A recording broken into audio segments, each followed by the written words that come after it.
Compañeras y compañeros, agradezco la atención prestada a la siguiente reserva, pues la propuesta que se presenta respecto al artículo 53b en el dictamen en discusión es violatoria a los derechos y garantías de protección de nuestra Carta Magna,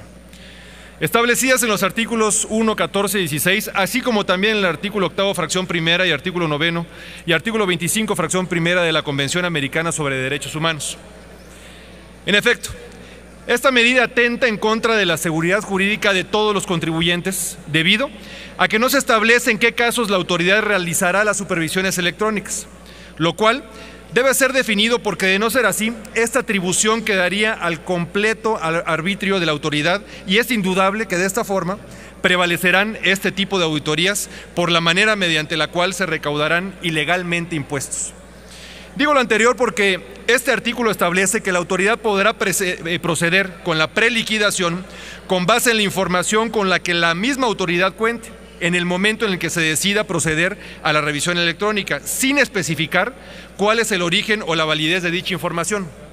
Incluso no se estipula que esta preliquidación deba ser fundada y motivada.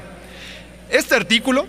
fija un plazo desigual y desventajoso para el contribuyente respecto a los tiempos con los que cuenta la autoridad fiscal, tanto para valorar pruebas como para determinar el crédito fiscal, y estipula que una vez transcurridos 15 días después de emitida la resolución parcial, esta se convertirá en definitiva y las cantidades determinadas de manera tajante serán efectivas mediante el correspondiente procedimiento administrativo de ejecución.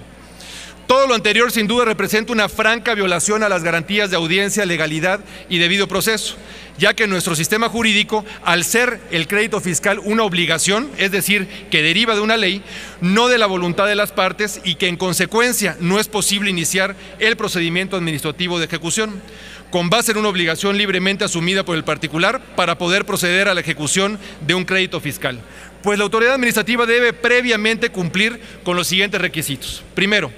iniciar un procedimiento que permita la garantía de audiencia. Segundo, dictar en su caso una resolución que determine un crédito fiscal. Y tercero, comunicarla al afectado y permitirle en el plazo que señala la ley que lo pague voluntariamente o lo impugne. La legalidad no puede convalidarse con el simple paso del tiempo y basándose unilateralmente en la información que posee la autoridad, partiendo de una preliquidación que no es definitiva, pues estamos en presencia de una violación a la ley que excede el vicio formal de la ausencia de fundamentación y violación. Por lo tanto, se configura a todas luces esta causal de ilegalidad. De permitir nosotros que se acepte esta medida, estaríamos afectando los derechos humanos y garantías de protección establecidas en nuestra Carta Magna y en la Convención Americana de Derechos Humanos. Yo no entiendo aquí pues la falta de congruencia de quienes se declaran siempre defensores de los derechos humanos y en este caso pueden estar admitiendo este tipo de disposiciones. Como legisladores debemos proteger cabalmente, entre otros, los derechos y libertades de acceso a la justicia, garantía de audiencia y tutela jurisdiccional.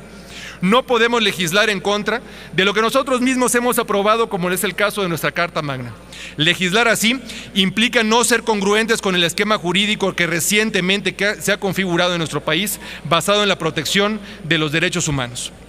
Si la tutela jurisdiccional se ha definido como el derecho de toda persona para acceder de manera expedita a tribunales independientes e imparciales, para plantear sus pretensiones o defenderse de ellas, con el objeto de que mediante la sustanciación de un proceso donde se respetan ciertas formalidades, se emita la resolución que decida la cuestión planteada y, en su caso, se ejecuten las decisiones.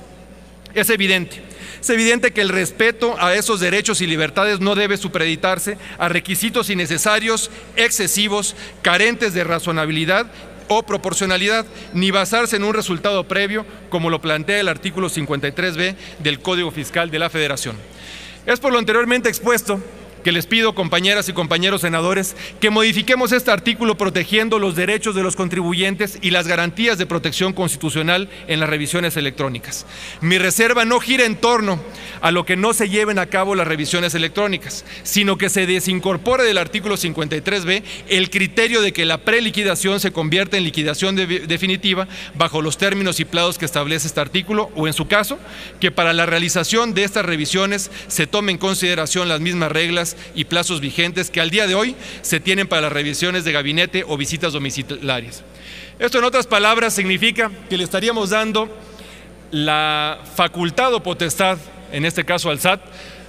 para que por correo electrónico inicie las auditorías, que en 3 días tiene la obligación el contribuyente de enterarse, y de no hacerlo, se le considere como enterado. Y después tiene un plazo de 15 días para poder entregar la documentación comprobatoria. Y de no hacerlo, le dictan el crédito fiscal. Esto es claramente violatorio de los derechos y garantías individuales de los ciudadanos y espero podamos votarlo en contra. Muchas gracias.